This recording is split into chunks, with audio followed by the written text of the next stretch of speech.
Hey, I'm Kimberly with Elixir Mentor. Jacob recently added recruitment services to help companies hire pre-vetted Elixir devs. I help with company outreach, so if you're hiring, I may be reaching out, or you can connect with us anytime at elixirmentor.com. Secure your Elixir apps with Paraxial.io. From code analysis and bot defense to dependency checks, they've got you covered. Elixir first design with GitHub integration. Elevate your security at Paraxial.io. Testing. What's up? I'm Jacob Litzo, your Elixir Mentor, and welcome to another exciting episode of the Elixir Mentor podcast. This is where we discuss everything related to Elixir, from interviews with enthusiasts, pioneers in the community, to innovative projects and libraries shaping Elixir's future. Enrique is joining us today, founder of Prende Café in Chile, and we're going to just talk about e-commerce and a subscription business, and I believe everything you're using Phoenix, correct?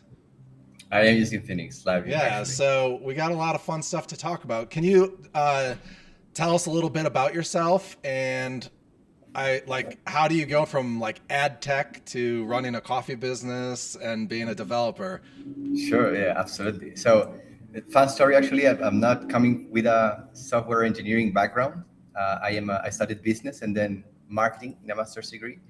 And I spent my whole career in kind of the business side. And I worked in an insurance company, then I worked in a big agency, and kind of jumped back and forth between different works or job specifics. And my last job over there was managing the web development team. And I remember the agency did a bunch of stuff in WordPress, and I remember one time that we had a big development about it was kind of you placed bets on what player was going to win. It was like a survey type of thing. Okay. But we had, in the middle of a football game, Chile versus Brazil, it was the kind of Copa America. We had over 1,000 people joining in the website at the same time, and it collapsed. And phone started to ring. That's everyone's nightmare. And I was on a vacation with my wife. We were kind of celebrating 7 years of marriage, something like that. And my phone kept ringing. And I remember kind of in the postmortem, I said, I'm never going to touch WordPress again. So this was back in 2018. And I started researching, and Elixir at the time was kind of nascent. There was recently kind of Phoenix launched. And I remember we had 3 or 4 years very productive in the community, where there was machine learning and kind of nerds and a bunch of different areas. And I was so excited. But my job was never kind of coding. So fast forward a few years, I'm very proud and happy to be launching Prende Café using Elixir. It's kind of... Yeah, that's awesome. It's live. You can take orders and everything right now? Yeah. Yeah. Exactly. How long have you been up and running? So I started with a WordPress site because my brother, who's my business partner, he wanted to have the website this weekend. And why? I'm curious. Why didn't you go with something like Shopify or something just off the shelf, easy to use for e-commerce? Well, I wanted to put my hands in Elixir, Okay, and gotcha. I said, okay, if I'm gonna spend another Friday night troubleshooting something because something broke, foreseeing that, I don't want to do it in another. Oh, 1 second, we might have lost you. Oh no, we lost Enrique. Let's see, we'll get him back. 1 second, guys, just hang in there with me. No? Oh, we got you back. All right. Awesome. Yeah, it's peace of mind, actually. If I needed to stay up at night troubleshooting something, I'd rather do it in Elixir than any other language. Yeah. I get it. That's so like I feel like I just like faked it till I made it. Like in Elixir, I couldn't get Elixir jobs for a while, so I just started building all my own stuff in Elixir. There And you go. There you go. because like once you touch Elixir, you don't want to work with anything else. It's a big problem. I know. And actually, my brother, he's a lawyer, and he doesn't get kind of all the complexities of like the languages. He was like, why don't we choose Shopify? Like you click three things and you're connected already to Mercado Pago, like the payment. Yeah, And that is true. That like I was yeah, curious like why you didn't go that route because I feel like you could have an yeah, e-commerce site up like overnight with Shopify. you But can actually. honestly, you can build pretty quickly, like with Phoenix and LiveView. That's true. And like the ultimately, I wanted to learn Elixir, and the best way to do it was to launch something. Yeah, I had some I experiences back in the kind of I launched something at Dell internally. It was something very specific for Active, like an internal tool.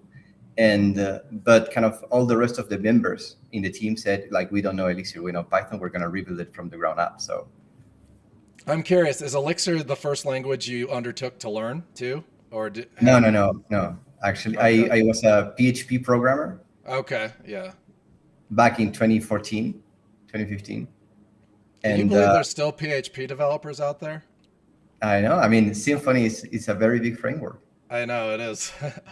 I've heard it's not so bad anymore. I've heard they've had some pretty good updates, and it's not a chore to Well, work in. that's I wouldn't know because when I learned PHP, I learned it like kind of just to build websites and e-commerces. Hmm.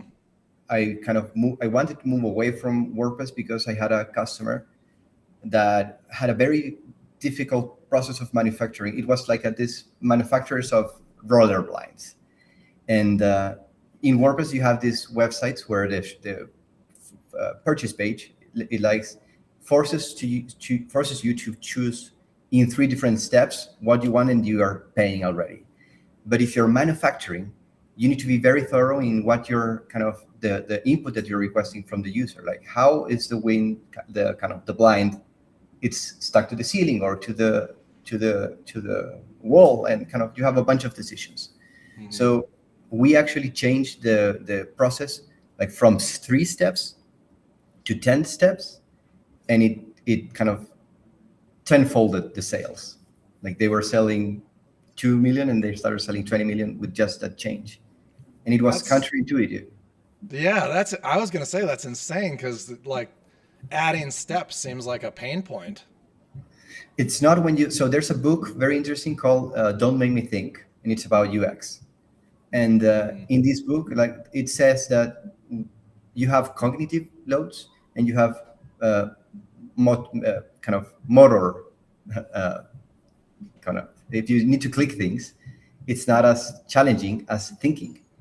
And the book is called Don't Make Me Think. So when we had this 3-step process to checkout, the user needed to think a lot what's the input. But when we split it across the 10 different steps, you were just pointing and clicking.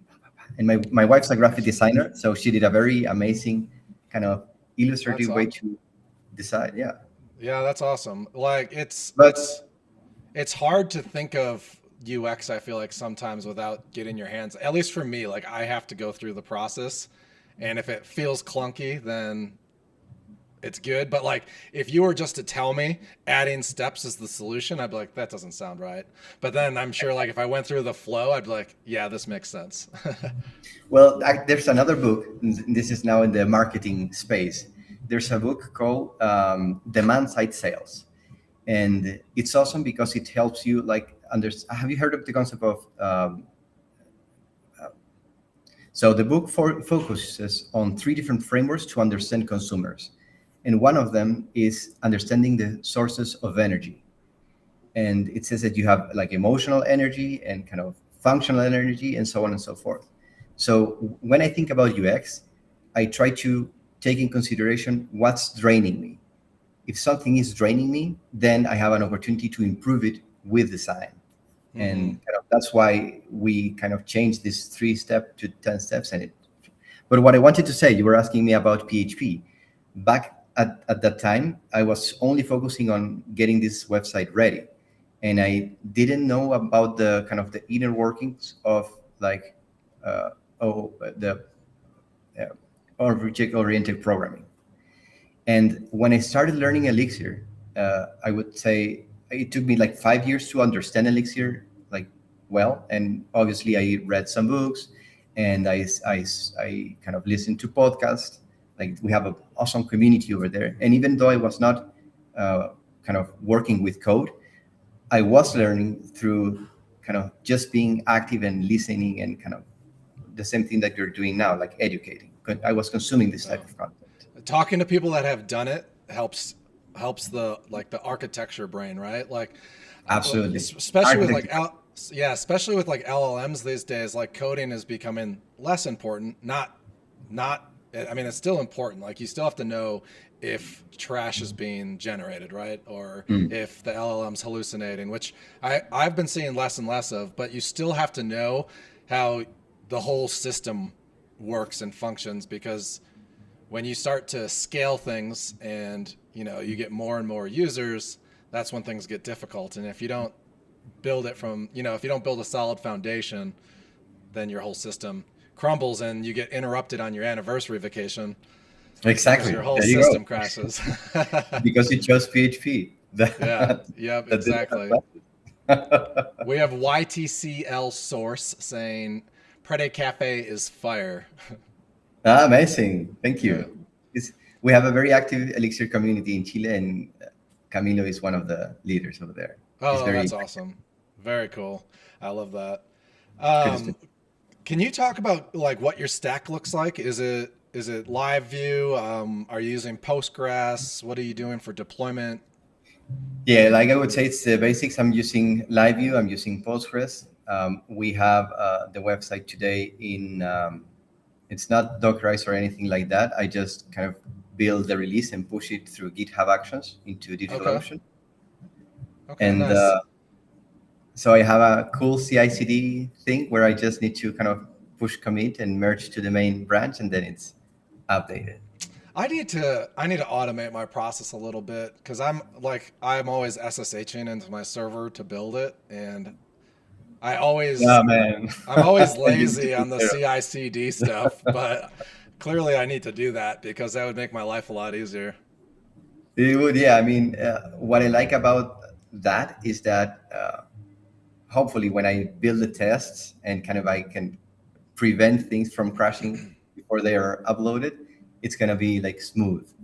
I do run my tests with CI and like Paraxial, make sure I don't put anything insecure in my code base. So I have those protections, but I need to now add the deployment step. I'm actually talking with Paraxial as well, like right now. Oh, nice, dude. Michael's awesome, and their product's amazing. And it was like a breeze to implement. Like we have a phone. It's so easy. Yeah. I made a video for Paraxial, a couple of years ago now, so I don't know how relevant it is anymore, but it's super easy to integrate into your projects. Awesome. Yeah, I'm having so much fun. And he's like very open to discuss things and teach. What are you just using Stripe, or what are you using for payments? Well, Stripe is not accepted in Chile, sadly. Oh, okay. So do you have a solution similar, or did you have to roll out something? Yeah.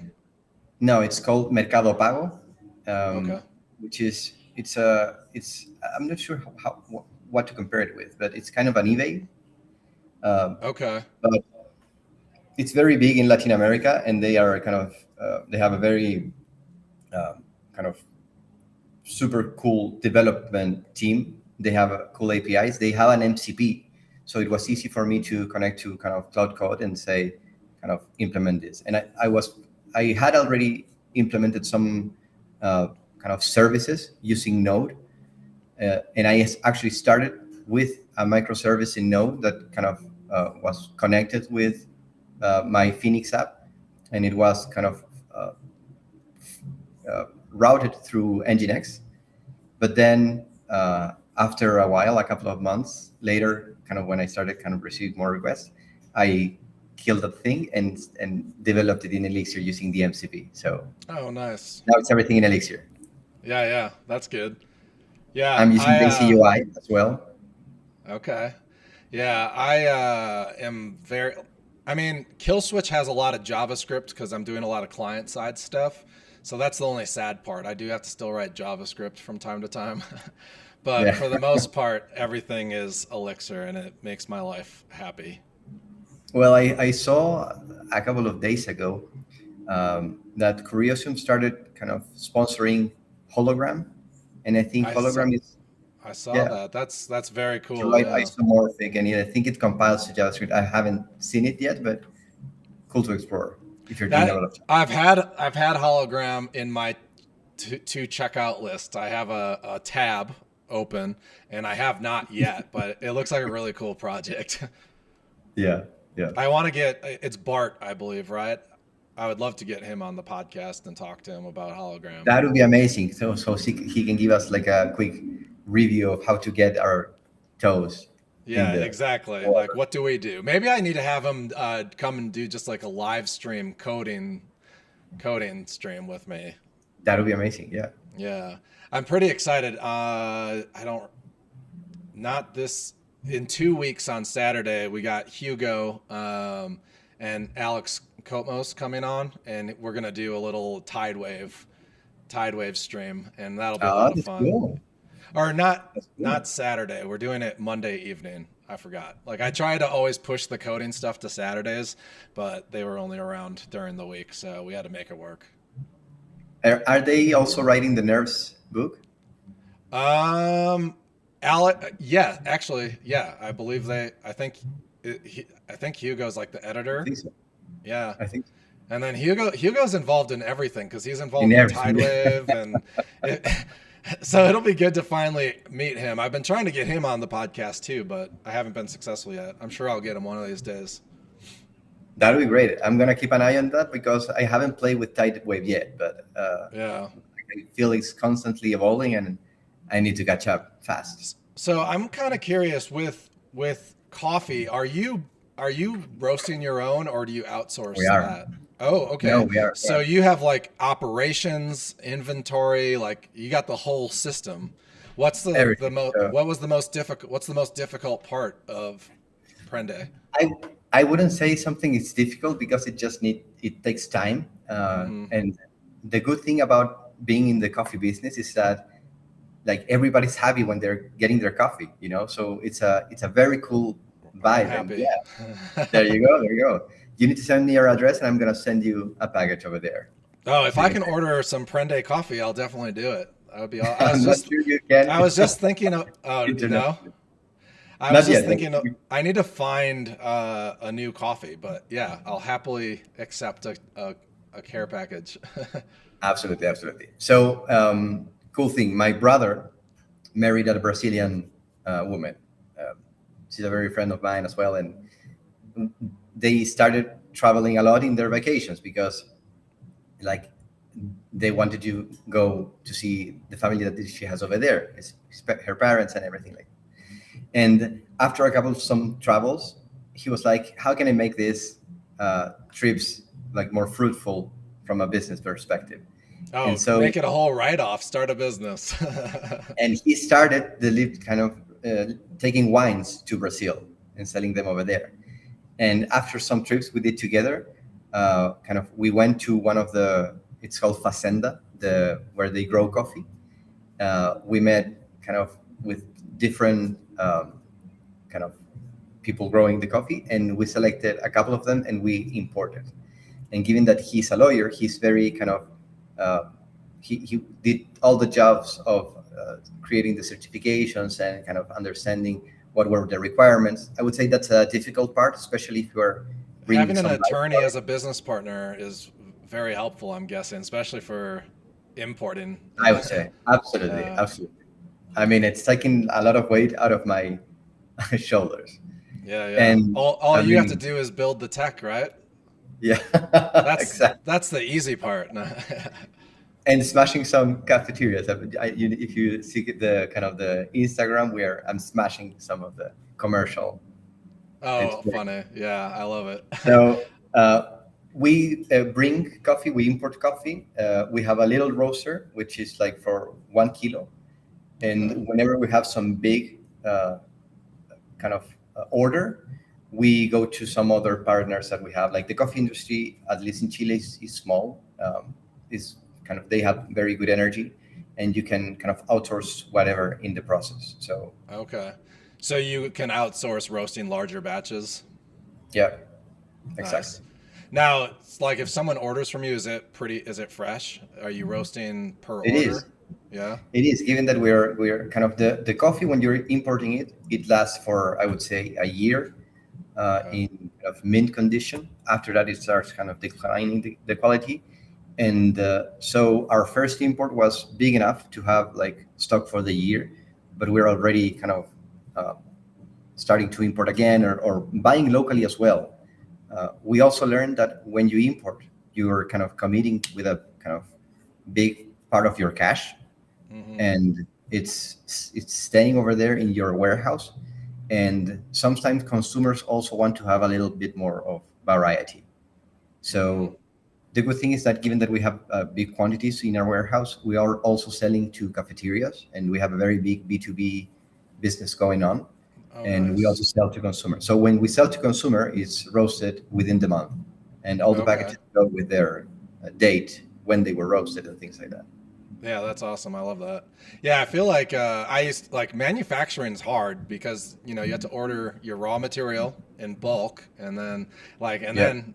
put a shelf life on it because it's coffee or food. It can make it difficult. I didn't realize is growing coffee in Chile. Is that a big industry or No, no? Like no, yeah, no, I didn't think coffee so. does not grow. No, so you have like a this belt around the world where you can grow coffee, and it's between the kind of, what's the name, like the tropicals. I forgot Yeah. it. Okay. It's within the equator.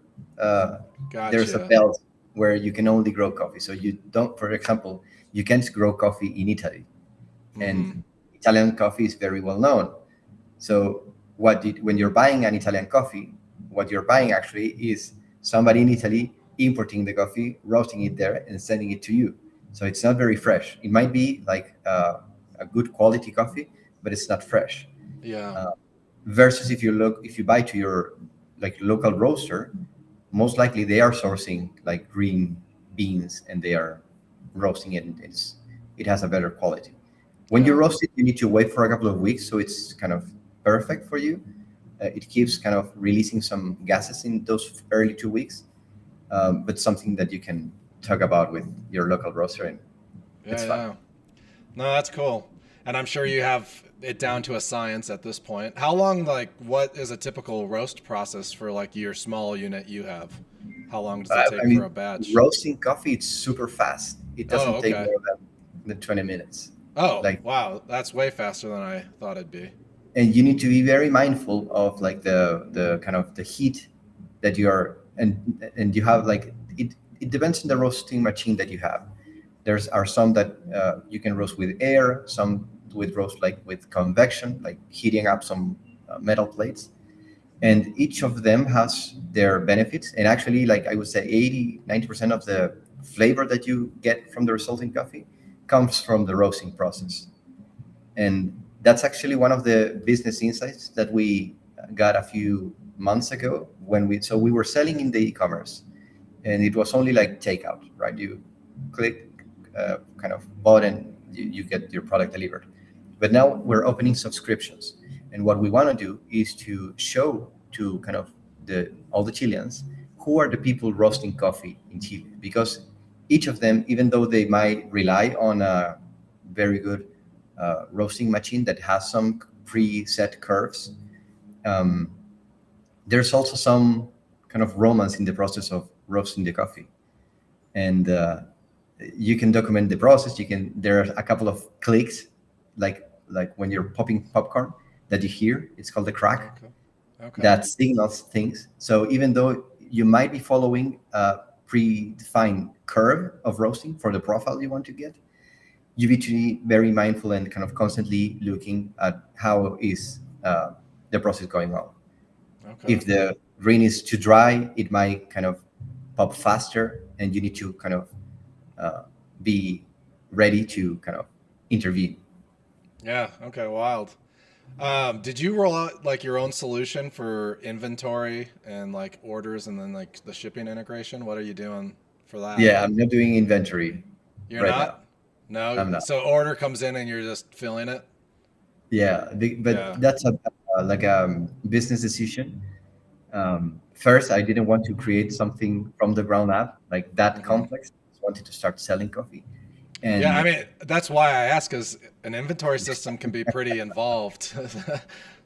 I know, and but essentially we started with three different types of coffee profiles, and we had like very unlimited amounts of it because we were roasting in these big batches at the time when we didn't have the little roasting machine. We were outsourcing Mhm. with a partner that had 15 kilos at a time, and we I don't know, we roasted at least a couple of those, so it was like 60 batches of coffee, 60 kilos, Okay. and we were selling that throughout kind of the different. Um, so I didn't have an issue with the inventory. I And think if it's some of important for everyone listening, when you're starting a business, you start don't have selling, to implement everything immediately. Just start yeah, selling. I exactly, think that's the hardest part, is dialing back your feature list. And I tell people all the time, like, you ship with the bare minimum, and the second you have a product, that's when you start selling. exactly.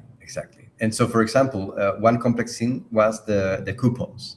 And to your point, in Shopify, you just click three buttons and you have coupons Hmm. activated. And having coupons is hard because sometimes we wanted to have coupons for a specific kind of, like, let's say I roasted too much of one of the varieties of coffee, and now I have overstock. We want to Hmm. sell that kind of with a discount, and so I wanted to have the discounts at a SKU level, like at a product level, but Hmm. also at the site level, shopping cart level. But also sometimes I want to do discounts only for, I don't know, Concepcion right now, which is one of the affected areas, and all of that takes some time. So it's when I need to prioritize because we have some marketing activity that we're launching, I most likely end up kind of going back at So my. you can't leverage like subscriptions or coupons through your payment processing. You have to do it all.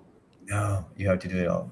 Oh That's a yeah, good that's question. I'm not sure if maybe you can, and I because didn't think I about like with Stripe, that. I leverage subscriptions and coupons, at least at the checkout level, right? Not per. Well, I Yeah. guess I could do it per product as well. So yeah, I leverage Stripe for everything. It makes my life really easy.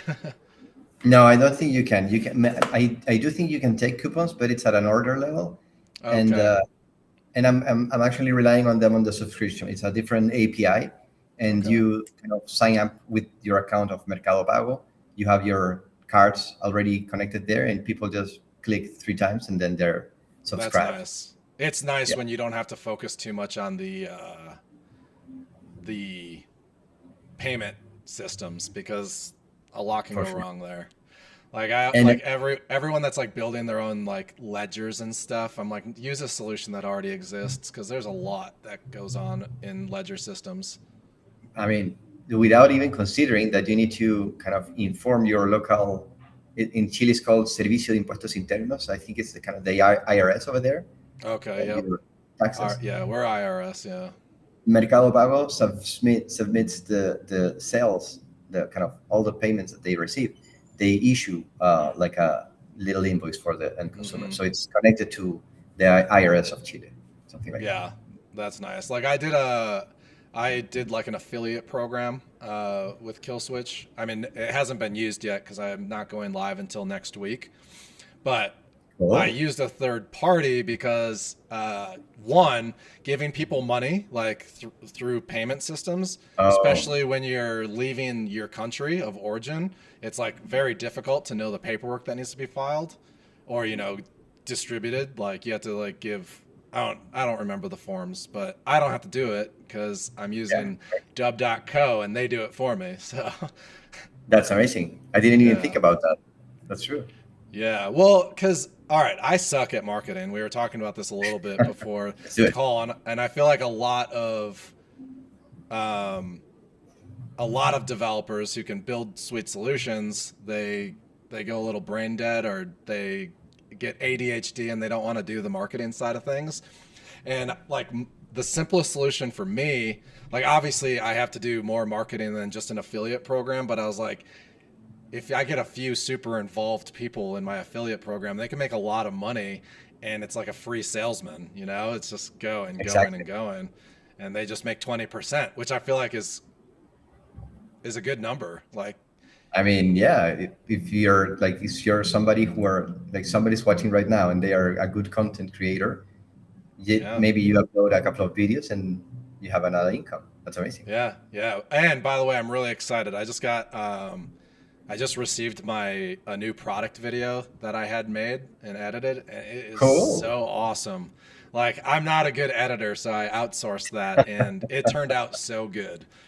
And so I'm stoked. And I was waiting how on did that you for launch. What's how that? did you outsource it? How did my what? How did you outsource it? Oh, Like, I found an awesome lady that just does product SaaS videos on Upwork, and no, dude, she amazing. knocked it out of the park. I Cool, didn't even cool. have to hold her hand. She like went over my website. She fully understood my product, and like I gave like the smallest bits of feedback, like, and she just That's nailed so it. cool. Yeah. Because that's a big unlock. It's a resource that you can kind of repurpose over and over. Yeah, exactly. Yep. And I feel like it just makes my product look so much more polished too. Like you come to my landing page and it's right there. I have a Yeah. high quality video, and yeah, it's pretty awesome. Do you want to talk about Killswitch and kind of do a little marketing session? Yeah, why not? Let's Yeah, do so it. Killswitch it's basically a zero knowledge encryption storage with a dead man switch, right? And yeah, I'm launching next Wednesday, and we'll see how that goes. I feel like everything's exciting for me up until launch, and then because you're always Well, nervous. Will all my systems work right when I go live? It works in It's beta, but will it work good. out of beta? You know? Yeah, yeah. Well, the first thing I like asking people when I do kind of coaching sessions about marketing is understanding positioning. Have you heard the concept of positioning before? Yeah, for sure. It's like the space that your brand, like the space it occupies in the mind of the consumer. Mm-hmm. And it obviously can move around and whatnot. And there's a very cool book from a lady called April Dunford, which is called, I think it's Positioning. So it's simple as Okay. that. And Wait, I better make a note of this. Positioning yeah, by and April Dunford. Dunford. All right, cool. And it's super cool because she has some pillars that you can quickly review. It's a book that you can read in a couple of hours. Okay. And the first thing that asks is, like, if your product didn't exist, what would your customers do? And my understanding of that when I was reading about Killswitch, like I have two kids. I feel like the constant burden of what happens if I die. And I haven't even thought about like what happens with all my passwords. It's a dark angle to think of, but it's also, you have to think about it, right? It's like writing up a will, you think about it. Yeah, exactly. I mean, I think I'm because of that, I think I'm part of your target audience. Perfect. Like, yeah. Well, the problem is, so my problem, and sorry to cut you off, my problem is like niching down the target audience, because from my perspective, it's like, it's for everyone. For everyone. Exactly. You know? So like, then who do you target? Well, that's a very complex topic in marketing. There's been these studies where with kind of the explosion of digital advertising, people starting kind of targeting very broad. There's a couple of good, interesting cases. I don't know, Airbnb started they removed their performance marketing and started doing branding, and it paid off for them. But I think the cool thing about this positioning book is it says that if you can narrow down and own a category, if it's niche, it's easier to kind of conquest that and then start expanding. So you don't think about it as I'm narrowing down my market. It's just you're saying this is the first step that I'm conquering before kind of expanding to other areas. Yeah. All right. I got to put this on pause real quick. And for Mike Hostetler, I'm sorry. I haven't recorded this yet, but I have to do my little sponsorship for Jido for him. Coding Elixir with AI or building AI into your Elixir apps. The Elixir AI Collective Discord is your community for both. Link is in the description below, and you can go to agentjido.xyz/Discord. And it's an awesome Discord community that he's trying to build around just using Elixir and basically taking LLMs and agents to the next level, because everything on the beam and the ability to spin up processes is like the perfect fit, and he's building all that tooling. So go hang out in that community if you're getting into this LLM agent stuff. It's pretty cool. I actually want to play around with Jido. I mean, this whole coaching session that we're doing, I have it like very well parameterized, and I think it's easy to, I'm going to play around with that. You should. It'd be really awesome. For like Elixir Mentor, I've been doing some recruitment stuff on the side as well. And I built like it's ghetto now because I built it quite a few months ago before things have progressed. But I basically have like a bunch of like Claude agents that all have different skills, right? And it's how I did basically the first sweep through take-home projects, because like, I don't want to say this, but like 80% of them are usually kind of trash and they're not worth my time to even look at. So this kind of knocks out the 80%, and then I have the 20% that I manually go through, make notes, comments, but like, so it helps like dwindle down my workload. And I want to kind of rewrite that now using Jido, and I think it would be really cool. I think what's cool about that, like if you're not, or if you're cutting 80% of applicants, is that right? Yeah.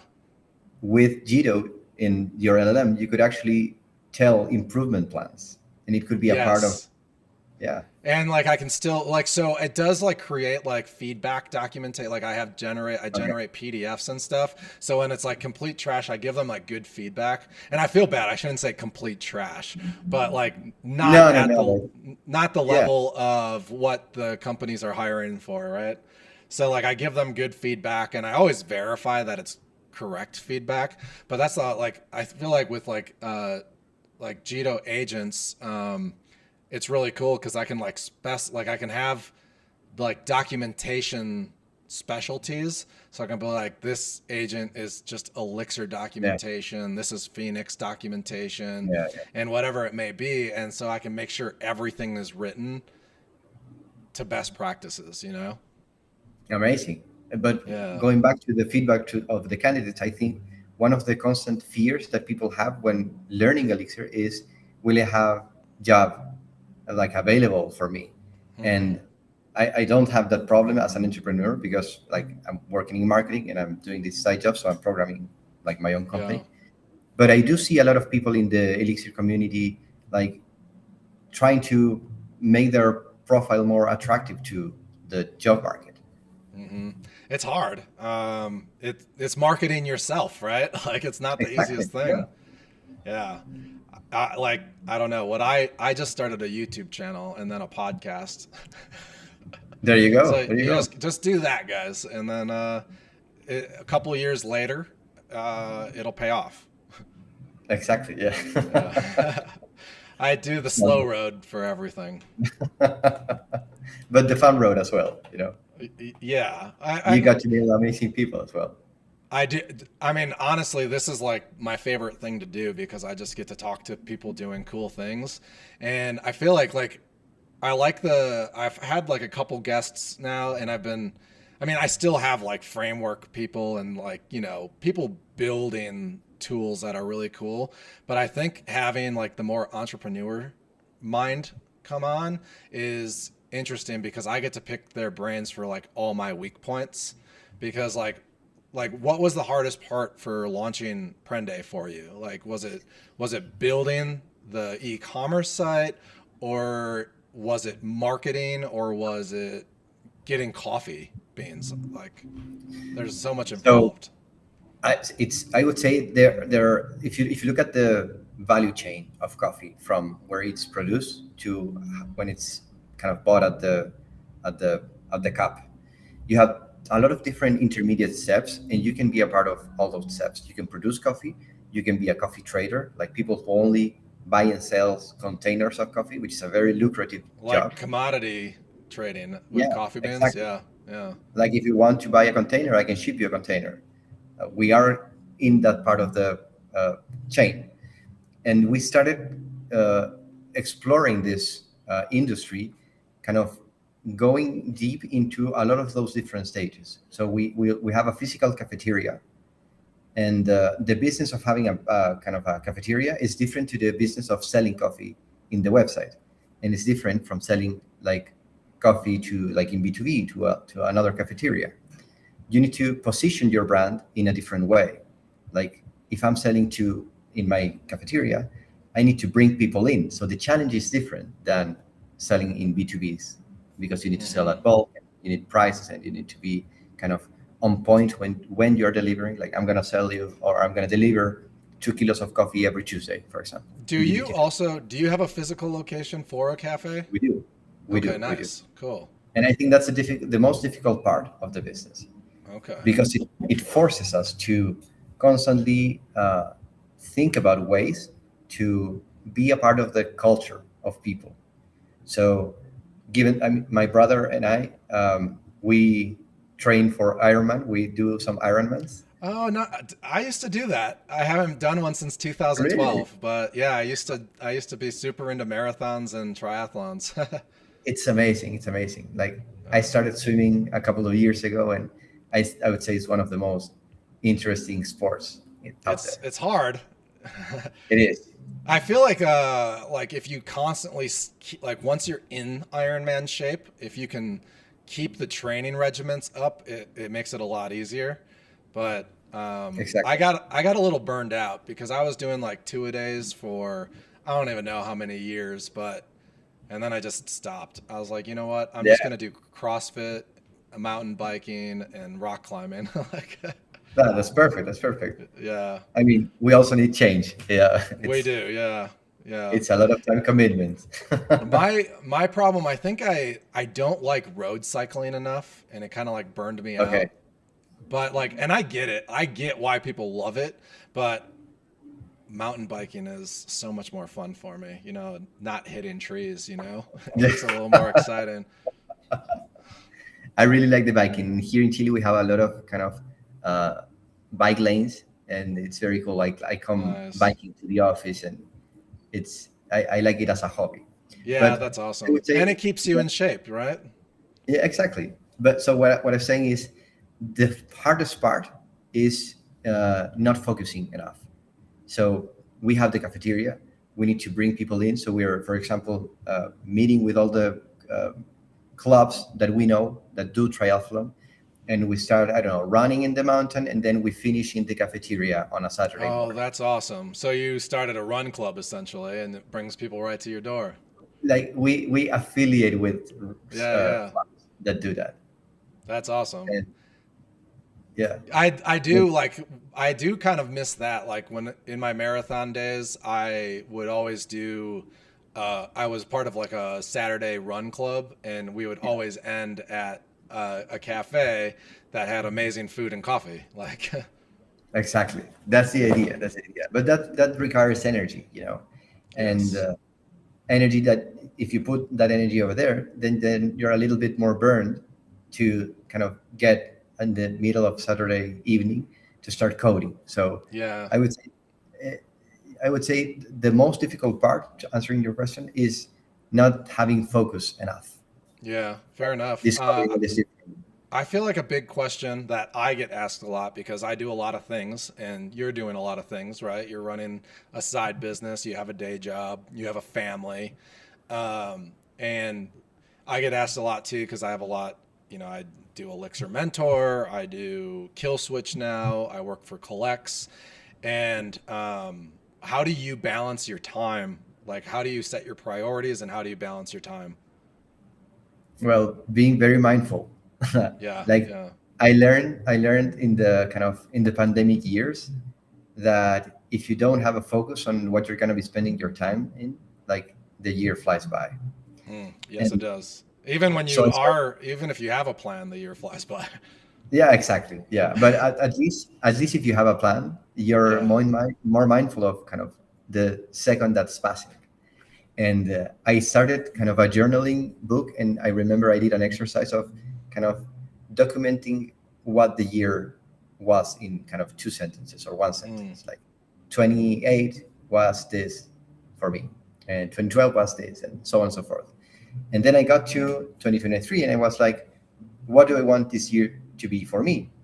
And I usually struggle to balance my time because I have a bunch of different hobbies. I like to play piano and guitar and kind of run and swim and kind of being with my family. And I like to do barbecues and kind of drink some wine with my brother and so on and so forth. yeah.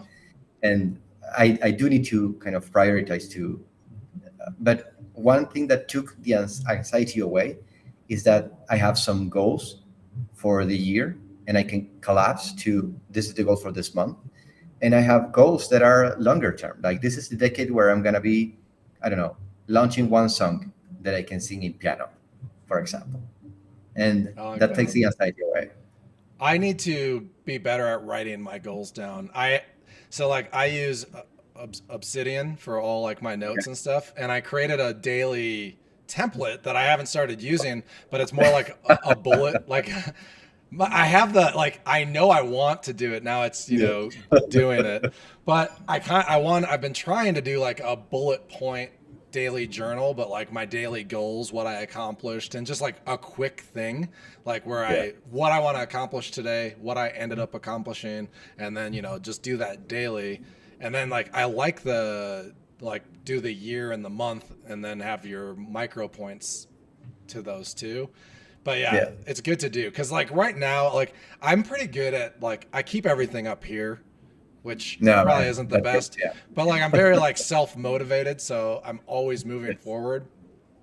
And I my answer or like when I if I answered that question for like how do I balance my schedule, I just tell people that they're probably wasting a lot of time because like even though like I'm doing a lot, I still have a lot of time to be lazy and like Yeah. enjoy myself. So if I even wanted to do more, I could.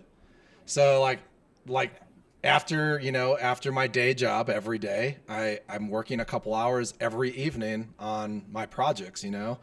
And you have to just like don't waste your time binge watching Netflix. Like I know. look at all the things you waste your time doing and just stop doing those and be productive. Yeah. Well, my wife did a training in something called the Flow Research Collective, and it's a very cool company that teaches people how to go into flow. And I remember one of the kind of challenges was remove the blockers, like turn off your notifications in your phone, like take the My TV. phone does not do any notifications. Like, 'cause There I'm you like, I go. look at it enough. I'll see the Yeah. batch and I can answer it when I have time. And like when I watch the phone and I have some notification popping up, like I get like sucked into it, and then Yeah, it's very half an hour distracting. pass by. Super, Hmm. super. Yeah. And I'll find you do the myself same just thing. like opening Instagram or X and I'm like, no, I got to stop because if I do Yeah, that, I'm going to be in it for 30 minutes. So you like yeah, close it. I open it and close it because yeah, it's like, yeah. why am I doing this to myself? Yeah. So, if you allocate the time and you say I'm gonna be active like for half an hour on, I don't know, LinkedIn, which is the social media that I use for doing marketing stuff, Yeah. it's easier. You do that for Prende, LinkedIn? No, I do it like the advertising technology kind of, it's a very subject matter expert type of job. Mm. And there was with the GDPR do you remember the Cambridge Analytica scandal I where don't. Facebook, there was a company called Cambridge Analytica that kind of harvested out a lot of data that Facebook provided. Oh yeah, I do remember that. Space. Yeah. And then they did it for political targeting.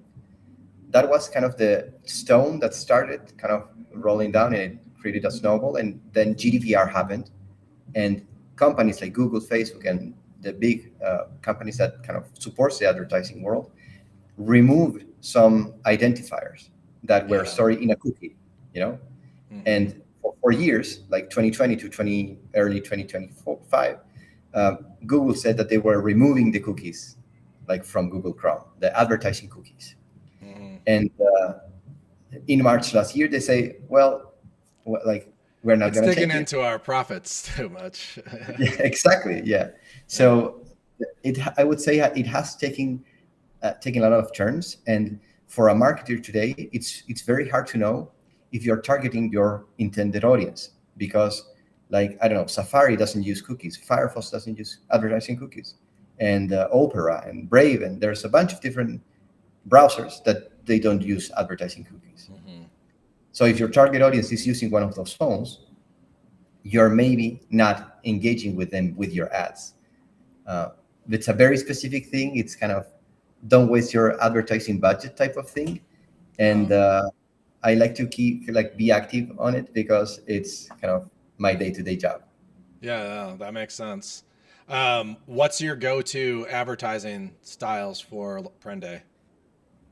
Well, we do a lot of Instagram. Okay. And a like lot of paid ads or just posting? Paid ads. No, a lot of organic posting, but it doesn't hurt to kind of be in front of more people. We haven't really exploded the marketing budget yet. We are kind of in the process of understanding what's easy for us to produce in terms of content, and we are learning that before scaling it up. Yeah, that makes sense. I feel like making the media is the hard part, the content creation. Well, because of these technology changes, there are constant changes in how the platform decides where to show your ad and who to show your ad to. And right now, the big companies are prioritizing like the variety of content. So if I want to launch a subscription, I'm going to have a video like speaking to the camera and saying, hey, we're launching subscriptions, and kind of now you can pick your roaster and you're going to have new kind of beans every month and whatever. But then I have another. Oh, no, go ahead and finish. Sorry. No, go ahead. I have it in mind. I was going to say, I'm curious. Do you find that like the editing quality matters, or is like turning the camera on and doing a selfie video talking about a product good? You need variety. Okay. You need to have low quality videos and you need to have high quality videos. Interesting. And then you need to see which one of them kind of took off. And it's good that you can kind of copy a lot of things that others have already done and kind of, it's working. Like you have hooks, a bunch of different ways to kind of perfect it. But I started a TikTok channel like myself. I bought a gaming computer that I have for like it's the server of the company where we store all the media. And I installed Proxmox and I started kind of creating containers and networking and things like that. Super cool. And I started kind of recording it TikTok, and it took off. And it has a lot more views than what I'm doing with the coffee. So that's what I'm saying. Awesome. Yeah. Variety. You need to have like create content until you see something hits and kind of use it to your advantage. Yeah. The hard part is I don't want to do any of that, and I know I have to. Well, but you can outsource it. I mean, if you're good enough recording, you have kind of similar to this lady that kind of did the video. Yeah. You have some kind of people that are more, I don't know, we have a member in the team that she's 25 years old and she's like native on this thing. I'm 38. So I feel like even though we are close in age, we have a gap. And there's a big difference between that with like 10 years, like just like what we grew up. Say, I'm older than you, so don't feel bad. You're young. Yeah. That's But cool. it's just like the culture we grew up in is very different 10 years apart, you know, like our childhood cartoons versus like a 25-year-old childhood cartoons are very different things. Absolutely. And that's why, for example, I have like what brings me energy and joy is to play around with the server, right? Like Hmm. I don't get a lot of energy like creating a video for social media, but I can record myself and I give it to her and she does all the hard work. So That's I would say awesome. having a team that you can leverage and lean on, it's a fundamental for starting a Yeah. business. Yeah, I'm fine with like just recording. Maybe that's what I need to do. I just need my editor and a social media expert. Exactly. Yeah. uh, Maybe both. Like one person that does all of that would be ideal, right? Well, and I have to our previous Jido conversation, and similar to your thing about kind of the job postings where you filter out Hmm. and connect with skill and everything. I have already like 10 different like agents created that I like. I'm still not in the automation part. When I have like when I need to write a brief for them, I start writing down what I have in my mind, and I copy one of the agents and say kind of and act as this agent, and this is your role, and this is your input and your output, and then I get something that I kind of share more easily, and it's well structured. And I have some for creating social media video, and another for understanding like the culture of some topic, and it's kind of so on and so forth. Nice. Okay. When like you're saying create a social media video, is it more like a description of what the video should be, or are you actually editing video? No, actually creating the script of the video, Okay, gotcha. Yeah, nice. Yeah, that's a good because idea. I like that. yeah, it's a guideline. I mean, you can have Mm-hmm. because like I can create a subscription like myself just talking to the video like so it's organic enough. But if Mm-hmm. you have a previous thought about it and you created a script, it's easier to kind of keep to the content that you want to produce Yeah, and for enjoy. sure. Yeah, it's very easy to ramble, as everyone that watches this podcast knows. I always go down rambling rabbit holes with my guests. Yeah, but in a conversation it's fun. You know, if you're watching an Yeah, ad and don't ramble exactly. in an ad. um, yeah, back to just time, right? Time is our most valuable asset. When do you decide that you're writing a new feature on your e-commerce, implementing something, or focusing on content creation or marketing? Like what drives Well, that? And then my what does your partner do? Um, does he fill in any gaps there with marketing and content yeah, creation? he's full-time working on we are a family business. Uh, One of the companies that we have is Prende Café. The other company is called Colabor, which are these offices. And he, given that he's a lawyer, he is the CEO and he offers legal services. And the kind of Colabor, what the company does is they take companies, for example, in Brazil that wants to expand, and through his legal services and business services, he offers kind of the expansion and growth. Okay. And so he's the CEO, and kind of Prende Café is one of the companies that are the um, how to say the way to show that the methodology works.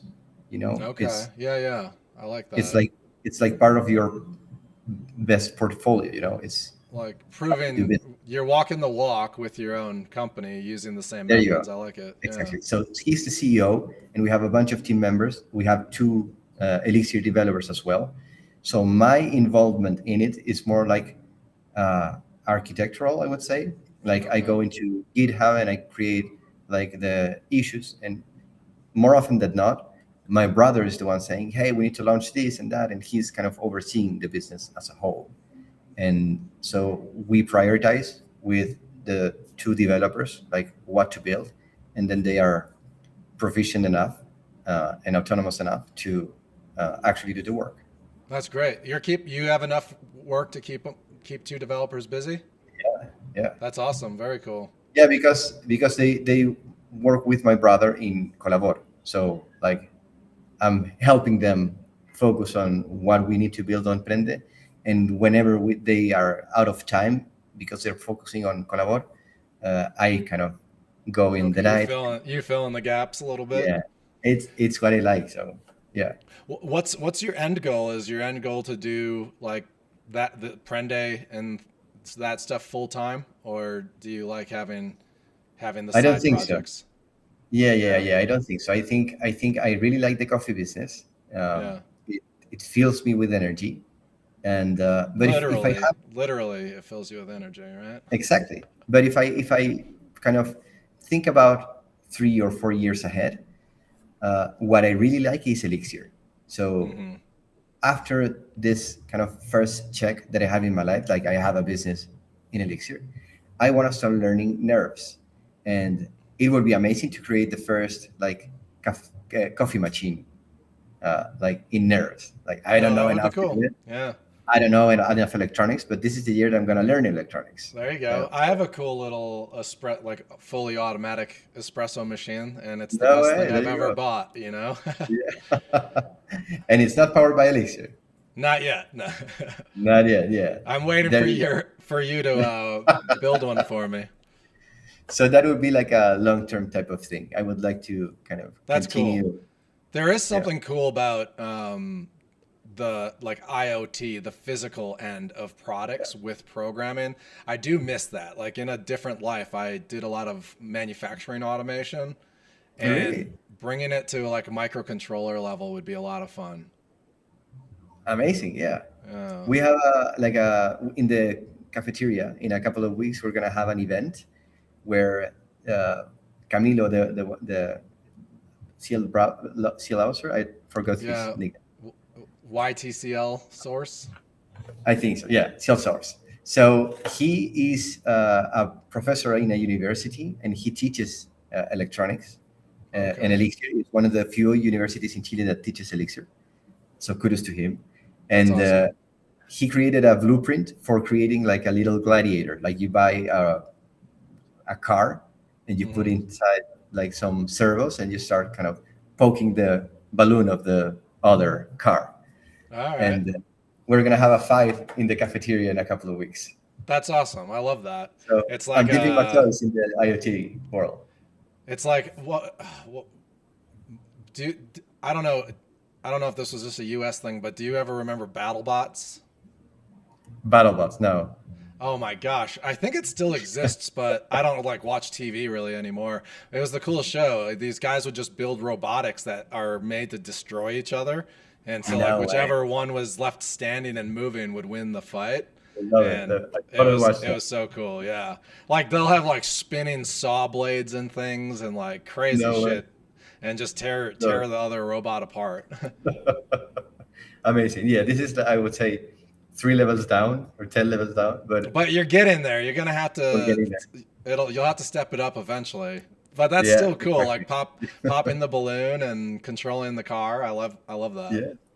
And we were just discussing a couple of days ago how AtomVM can be compiled in an ESP32 and kind of you can use Elixir in ESP32. So how cool is that? Cool. Yeah, that is really cool. Yeah, you got your own, fully embedded Beam VM. Yeah. So I would say that's the goal. Keep learning, continue kind of understanding all the things that Elixir can provide. I would love to kind of dip my toes as well in AI and ML with Jido, or like orchestrating, or even go one level deeper, like using Bumblebee and kind of creating a local model. And I would say for me, still a year of exploration and kind of getting a better grasp of what the language can provide for me as a business. Yeah, for sure. Yeah, my goal is to get a little more involved with actually writing like agent code and using Jido, but I have a long ways to go to learn. But I feel like there's like so much potential there, and like just seeing what people are doing already in the Elixir community is so impressive. Absolutely.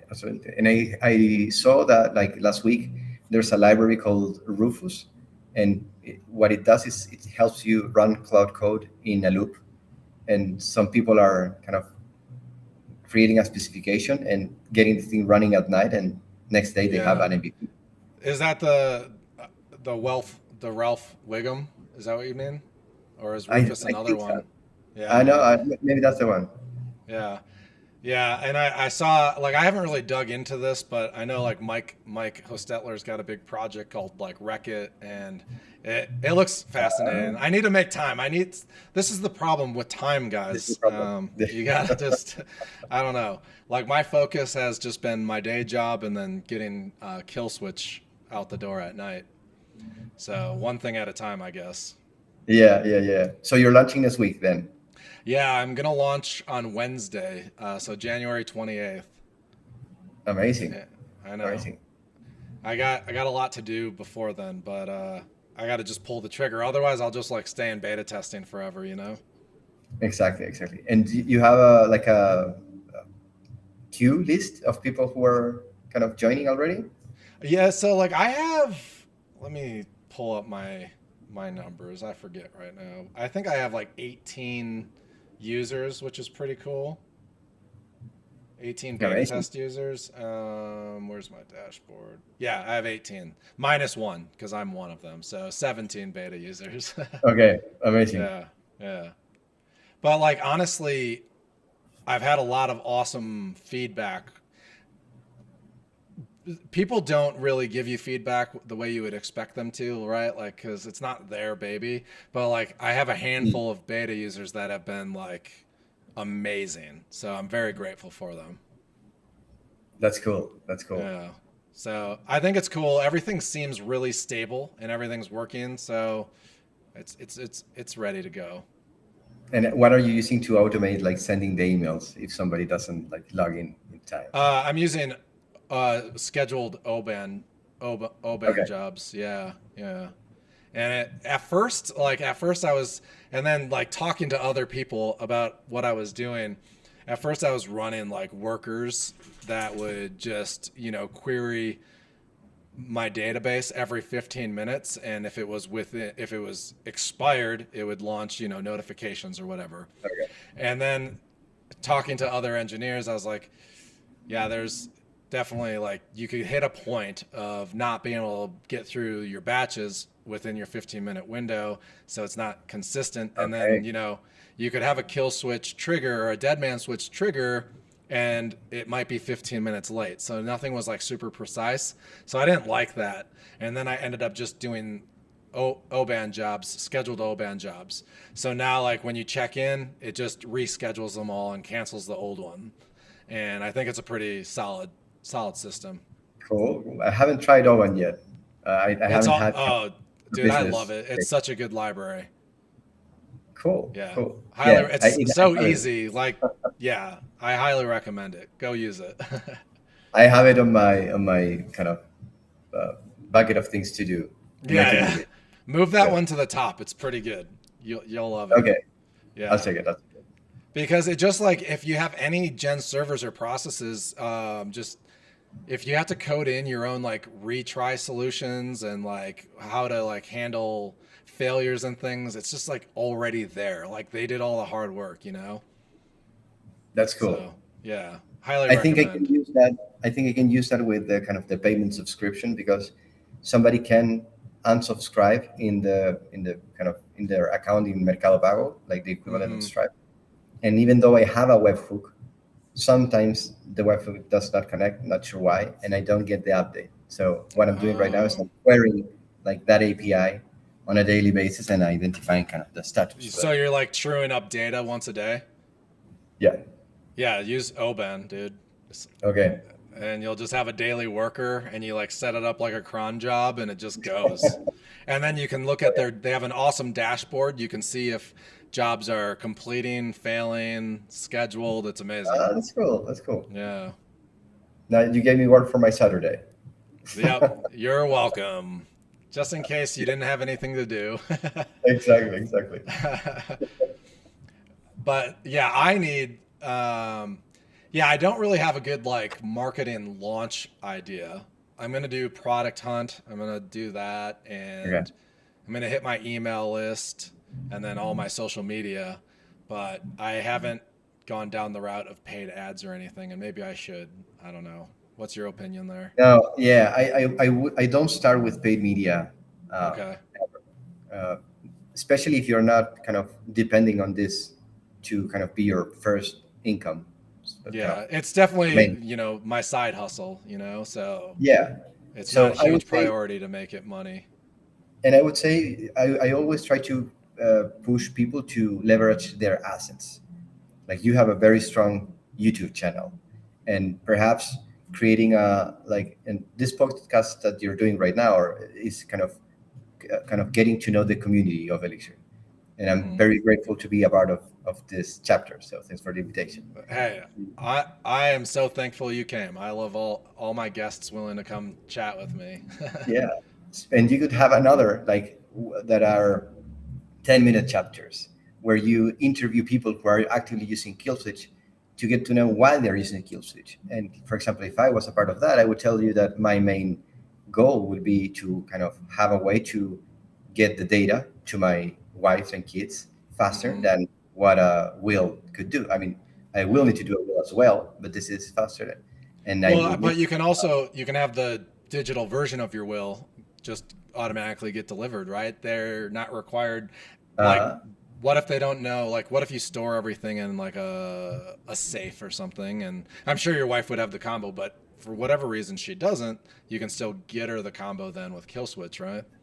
yeah, I saw an interesting thing. So someone actually, so I announced my launch date on X yesterday, and some like I didn't even know this, but apparently there's a Chinese app that's like called Are You Alive, and it's like for elderly people, and it's essentially the same concept. So it's really cool seeing the proof of concept and the product fit. And apparently it was like the most paid app from the App Store the last month. no way. So Wow. that's wild, right? So I didn't know that, and now I'm like extra excited. I'm like, well, I have this awesome idea that, that is great. And then so he was a crypto person, a crypto guy, and a lot of people, I guess, store like their seed phrases and things in what do you call the bank lock boxes? The wallet. Yeah. Oh No, yeah, yeah. no, no, For like you, really. physical locations, like Yeah. bank lockbox. And apparently, banks are starting to just close down their lockbox division, and they're making people come and collect all their crap. And I'm just like, No what? way. Like that's wild. Like I don't know what the idea is behind there because you still have like physical things you want to keep locked up. Yeah. And so there we go. So there's another use case there. People can put all their seed phrases and crypto info Yeah, like encrypted their wallet storage and on Killswitch. Yeah, exactly. And then you can have a secure note that explains how to use everything for someone that might not be familiar with crypto. yeah, yeah, yeah. Yeah. That's amazing. I mean, you have several use cases that you can do. See, that's the thing. There's so many. Like, it's everyone should use it. But that's why it's interesting, like as a marketing asset, to leverage that and to interview people. Like Yeah, people I do want like that. visibility. Yeah. Maybe I should start a Killswitch YouTube channel and just have shorts of asking people how they use it. There you go. There you go. I And love. if some of those take off, then you can put paid ads behind that. Okay. Do you think it's better to make like organic content like that and then just promote that kind of stuff? Yes, just because it gets your feed going on, it gets a ball rolling. Like I Gotcha. would say for the kind of when I talk to entrepreneurs that they don't like or they don't have a marketing department or they don't know about marketing enough, I would say it's interesting when they get the click of, hey, I can actually do this. Like I can document stuff within my week, things that maybe are not so interesting for them, but it's interesting for somebody. Like I have a very Hmm. good friend that they have a business for over 12 years going on. It's called Manglar. They are in the hardware space. They are makers, and they from their point of view they suck at marketing.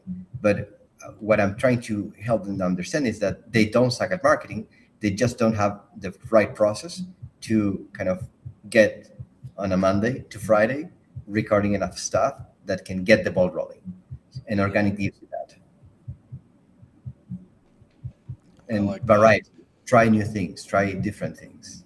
The thing that like always like is daunting to me is having a TikTok account, an Instagram account, a YouTube account, an X account. Like, should I be making all those accounts just for Killswitch?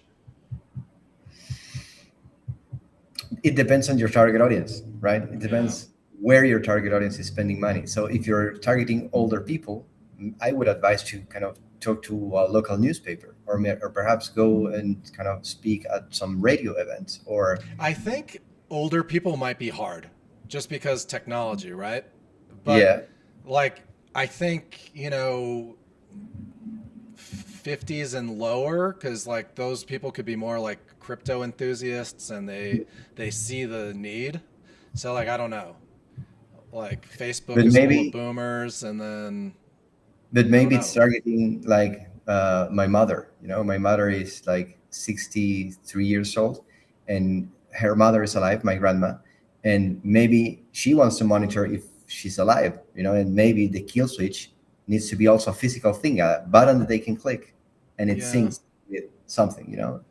Yeah, now I need a nerves project just for this. Exactly. Yeah. Yeah. Oh man. One thing that's really cool that I got from a beta tester, shout out to Ryan out there. At first, like I was like, text message and email, like, hey, check in, and it was a link, but it was taking you to the physical kill switch. So if you weren't logged in, you had to log in again, and so it's like it turned into a multi-step, thing that should be a lot easier. And I didn't realize that because like testing, I'm always logged in, and I was like, oh, this isn't bad, 2 clicks and I'm done. But what I ended up doing, because Ryan was like, it needs to be easier, like you should just send an authenticated link. And so now I send an authenticated link that can only reset the switch. And it just tells you it's reset, but nothing else. So if you want to like go into the app, you still have to log in, but you can just click that link and it automatically resets it now in one action. No way, that's amazing. So you Yeah. encapsulated the authentication logic and the Yeah, so I create an authentication token in the URL, but it can only reset that specific that. switch. Yeah, How cool is that? that's cool. Yeah. Yeah, and then I actually rolled out my own, because like having a bearer token in a URL is incredibly long, so I actually rolled out my own link shortening feature Really? too. Okay. So I make my own link shortening feature, and what's really cool is you can reuse the same link for that switch every time. Okay. So it gets updated with like a new bearer token that's not expired, because I expired after Okay. 15 minutes. But But the then link is the same. the link will always work because it'll get a new token. Okay. Which is- Okay. Awesome. Yeah. So fun things like that, Yeah. So people can have a shortcut in their phone, like, and click that. Yeah, exactly. Like if you have one switch that you just want to make sure you're always checking into, you can bookmark it, or add the shortcut to your home screen and just go into that link, it'll reset. Okay. Yeah. Do you plan to launch an app as well, or is only a web app at the moment? I'm on it's very like mobile responsive, so I don't have a reason to build an app yet, but maybe at some point. It's been in the back of my mind, but I don't know, because I've thought like, and the same guy that gave me the feedback for making the one link check-in, like he heard me talk about on my podcast that like eventually it'd be cool to make it a full password manager, and then just using the password manager keeps you checked in. But he's like, I think that like is so out of scope, and it's really hard to make a password manager that works well. You shouldn't do that. And like, I kind of agree with that feedback. So Yeah. it just depends what I want to turn this into. And I kind of like the fact that it's like you set it up once and you keep it updated like every 6 months or a year, and then you don't have to log back into my app. You just check in from the links. So like my goal is you don't have to be in my app all the time. You literally just have to check in from a text message and you're done. So it's like you don't have to think about it. That's amazing. Yeah, so I'm building an app that I don't want people to use Like it's like the opposite of social media. Like I don't want people always Yeah. in there doing shit. Well, Just stay checked in.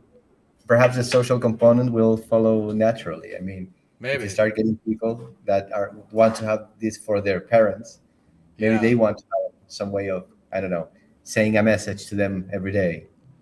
One thing I need to do is I need to get this. I need to get this in the hand of like intentionally older people, I think, and see if it's as easy to use as I think it is. I guess that'd be the true test, right? Like, because like my goal is like with UX, I don't want to make documentation how to do everything. That's annoying. Like Yeah, if you can't log in and just I kind of understand. like intuitively understand what to do, I feel like I did it wrong. Yeah, yeah, yeah. That's hard. So That's hard. yeah, it is, and I think I did it, but I built it, so of course I think I did it. They're biased. Yeah. Yeah, a Well, I'm little gonna bit. try it. I'm gonna try it, and I'm gonna send you my. Yeah, sign up for beta, and I'll get you added, and then I'm launching in less than a week, so that'll be exciting. Amazing. Yeah, yeah, yeah. Are you excited? Yeah, I'm Like excited finally. and nervous, you know. Yeah, I can think. I always have the fear it's just gonna blow up, but like not in a good way, like I crashed my own server way, but I don't think it'll Well, happen. so for me it's interesting because I don't use a password manager. I'm not sure why. I've never tried to use a password manager, and I use different passwords for every like app that I use. You need a Like password manager. Come on, man. I know I have a logic to create passwords, and kind of I use a combination of a bunch of different things, so they're long enough to not be breakable, but like I cannot kind of uh, give the framework to my wife and trust that Yeah. she's going to remember, Yeah. So I mean, if you don't use a password manager, which I think you should, I use one password. It's amazing. I've also heard good things like about Bitwarden and things like that. But it's definitely like I don't know any of my passwords. They're just random. but amazing, completely the opposite. Yeah. But I do have a kill switch already set up for full Yeah, recovery of my one password account that goes out. So and I amazing. also like since kill switch is a zero knowledge thing, it has to be password authenticated, right? Because I can't decrypt anyone's files. It's impossible for me. So I have recovery codes that are generated now, and those you have to save. But so I downloaded them as a PDF, and then I have that dead man switch trigger before my other ones to other people trigger, just in case I lose access to my own account. It'll send my Okay, recovery codes to me, and then I can recover my own kill switch account. okay, okay. I didn't think So about that. So it's a kind of a, how do you say it? It's a layer of protection before kind of before my other kill switches, like most of my kill exploding switches are development. like 30 days, right? And then my kill switch one for my own recovery codes is like 15 days, so I get it early. And how, like, what were you doing when you said I need to build a killer switch app? Dude, honestly, so this has been an idea of mine for probably 10 years. No way. Okay. And When you were it's doing triathlon and stuff, you were yeah, running it. yeah, dude, yeah, running, you come up with the I know, I know. most ideas, right? And also, the busier you are, the better ideas that come into your head, and Yeah, it's a horrible thing because then you just want to do true. everything, and you have to be like, no, I can't focus.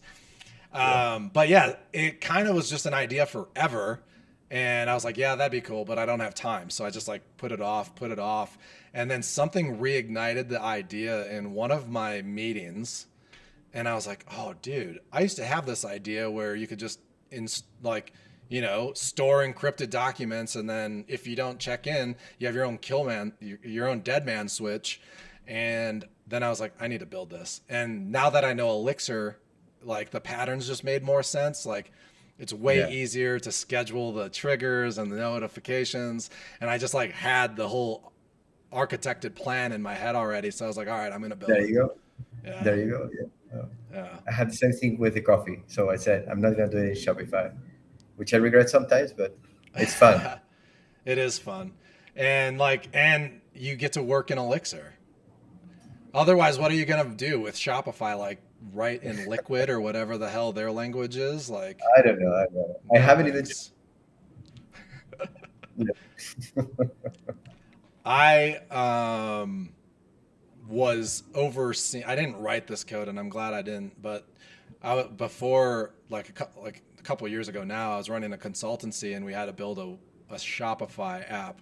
And luckily, my partner took it on and learned Liquid and all that crap. But I have no interest. It is And it's a cool platform. I'm not knocking on it. It's just like I don't want to do it. no, I have a friend that she creates like this very lovely baked stuff and cakes and whatever. And she built her site in Shopify.